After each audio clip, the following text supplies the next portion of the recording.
The fire alarm screams at 3 a.m. It's not a drill this time. You smell the acrid scent of burning plastic. You grab your bug-out bag. It is heavy. It feels reassuringly heavy. You have a machete strapped to the side. You have a tactical tomahawk. You have a survival knife the size of your forearm. You run to the stairwell, but it is filled with black smoke. You can't see. You cough once and your lung seize up. You trip over debris in the dark because your hands are full of gear. You cut your leg on shattered glass. You reach for your bag to stop the bleeding, but all you have is a Rambo knife and a box of waterproof matches. The smoke takes you before the fire does. You prepared for a movie. You died in reality. This is not a drill. Let's decode the chaos. Let's talk about the delusion in your backpack.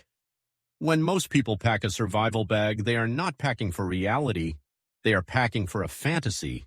They are packing for the zombie apocalypse, or a Red Dawn invasion, or a scenario where they are the hero fighting off looters in the ruins of civilization.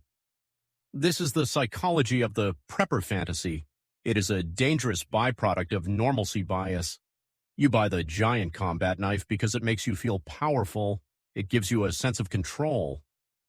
But under the massive adrenaline spike of a real disaster, your fine motor skills evaporate. Your hands turn into flippers. If you try to use a heavy combat blade in a panic, you are statistically more likely to slice your own femoral artery than you are to defend yourself against an attacker. You are carrying 5 pounds of steel that you don't know how to use for a fight that isn't going to happen. You are prioritizing a weapon over a life support system.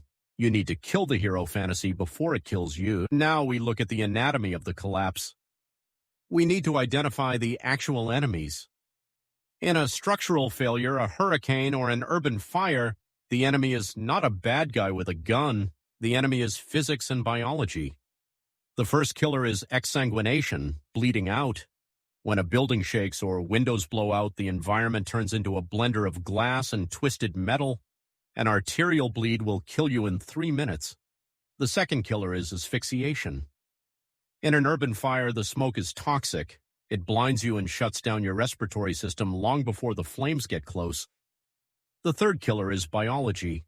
You cannot carry enough water for 3 days. It is too heavy. But if you drink from a puddle or a broken pipe, you get dysentery, you vomit, you dehydrate, you become a casualty.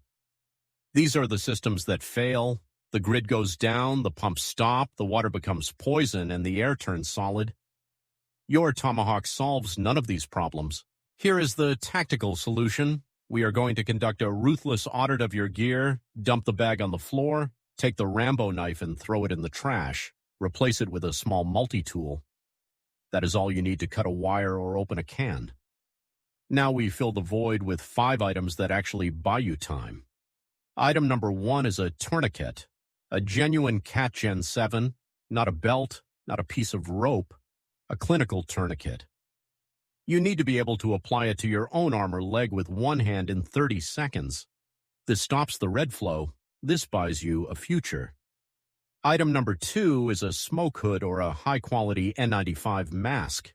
This is not for a virus. This is for the debris cloud. It protects your eyes from stinging smoke and keeps your lungs functioning so you can navigate the fatal funnel of a burning stairwell. Item number 3 is a portable water filter, a straw or a squeeze system. Water weighs 8 pounds per gallon. You cannot run with 3 days of water. You carry the filter and the world becomes your water tank. You turn dirty puddle water into hydration without the risk of dying from bacteria. Item number 4 is a headlamp. Do not rely on a handheld flashlight. In a disaster, you need your hands.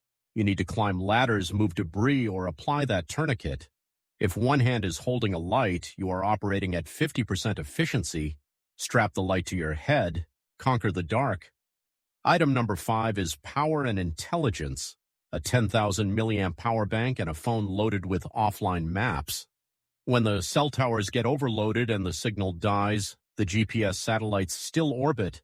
You need that map to find the extraction point. Information is ammunition. Stop packing for the end of the world and start packing to survive the first 72 hours. The goal is not to live in the woods forever. The goal is to stay alive long enough for the chaos to stabilize. Your gear should be boring. It should be medical. It should be practical. A knife looks cool on Instagram. A tourniquet looks boring until you are the one bleeding on the asphalt.